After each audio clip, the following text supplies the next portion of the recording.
Get out of jail free. Mum, you can't go on living on your own. You're 85. You need looking after.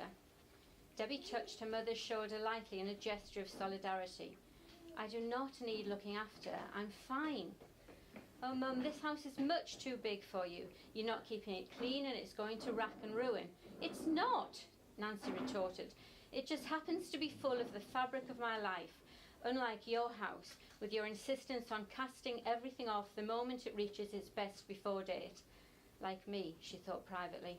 Now I'm past my best before date, I'm to be cast off too. Debbie ignored her mother's protests. She pushed a strand of immaculately styled platinum hair behind one ear and marched over to the window. Well, the garden is far too much for you to cope with. You're struggling now.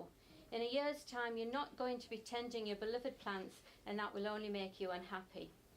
Nancy huffed. So maybe she was 85, though she suspected her children made up her age sometimes, but she didn't feel old. Why did everyone think she was just about to snuff it? The work in the garden was getting more difficult with a bit of arthritis in her fingers, but she could always employ a gardener to help, couldn't she? And apart from that, you're not safe out on your own, Debbie went on as she returned to her chair and sat down stiff-backed to confront her mother. Look what happened last time you went shopping. I can't run to your rescue every time you forget where you've parked the car. You shouldn't be driving at your age anyway. Jonathan agrees with me. He's always saying you're not safe behind the wheel. Nancy tossed back her own rebelliously untidy white hair.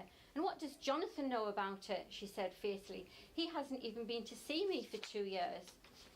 He's working in Hong Kong, Mum, Debbie reminded her, and he has a family of his own to look after. That doesn't stop him coming back from time to time, and he hasn't once invited me out there. Really, Mum, I don't think Hong Kong is a place you'd like. Try me, Nancy said. What? And have to rescue you from the airport when you forget which plane you're supposed to be catching or where you've left your baggage? The cheek of it, Nancy thought. Just wait till she, Debbie, reached her 80s. She wouldn't think it so old then. Just because she was a little slower than she used to be or occasionally forgot things, well, there was a lot of data in her head now. All that accumulated life and knowledge and experience. It took longer to sift through it all, like an overloaded computer. They slowed down too when you loaded too much into them. She knew that much. She had nearly twice as much in her brain as Debbie, who wasn't yet 50.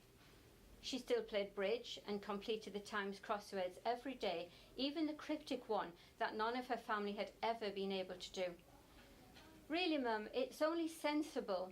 We should be thinking about care homes now, while you can still get about and choose one that suits you. Suits me? That's not likely, Nancy thought.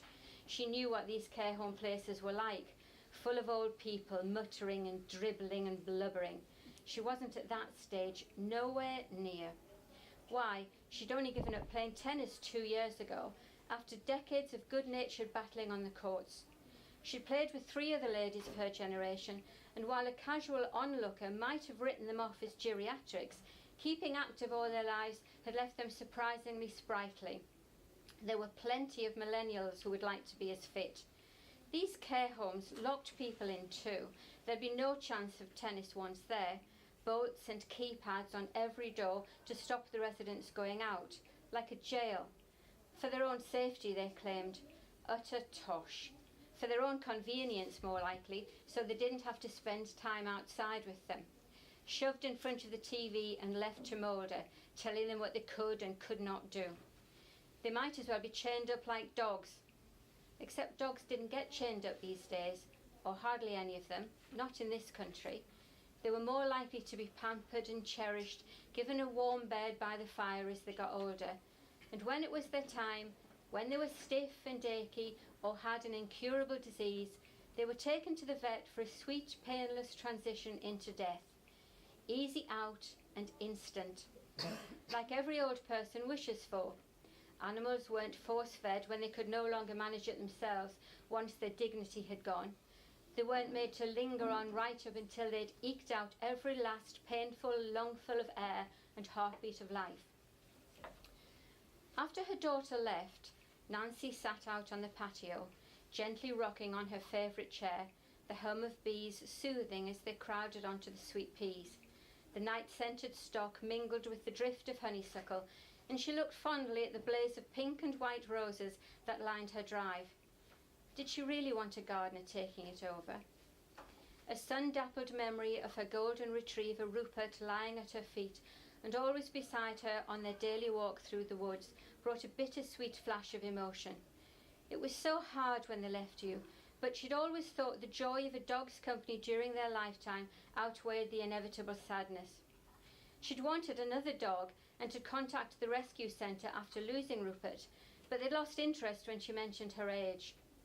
There'd been a brief silence on the other end of the line. "It's policy," they kept saying.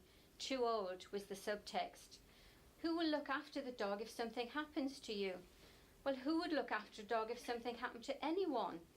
At least she'd be at home all the time to give a dog the attention it deserved while she was still alive, not like some young people who had pets and left them alone all day while they went out to work. So now she couldn't even have the companionship of a dog. As the sun began to sink into the horizon, she thought about what she should do. She might go on for another 10 years. She might not. Statistics were against it. But she knew one thing. If she went into a care home, it would be shorter. She'd be fed drugs to keep her compliant. Her brain would go into a fog. That's if she didn't die from inhaling the piss and boiled cabbage fumes or from boredom. But that wasn't the only option. Perhaps Debbie was right, and it was time to leave all the maintenance of her home behind. She'd read something recently that interested her. Her first call would be to an estate agent. Debbie wanted her to sell the house, and she would, but not so she could clear her daughter's mortgage or save the proceeds for her ungrateful son. Nor would she use the money to pay care home fees for herself.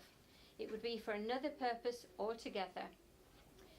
She fired up her laptop and looked online. She wasn't as decrepit as her children thought, and discovered she could book a world cruise for less than £10,000. They lasted 99 days, so she'd only need 3 or 4 cruises per year. It probably worked out less than booking into a care home and would be a whole lot more fun. She would travel, something she'd not managed to do much of while bringing up her family and looking after a sick husband. There'd be enough money from the sale of her house to book back-to-back cruises for at least 10 years if she lived that long, and she'd be free. Free to go where she wanted and do as she pleased. There'd be all those polite boys and girls to do the work on the ship, so she wouldn't have to bother with shopping for food or cooking. She might even stop off at Hong Kong and look up that elusive son of hers so he could see how far she'd managed to travel on her own. Nancy smiled.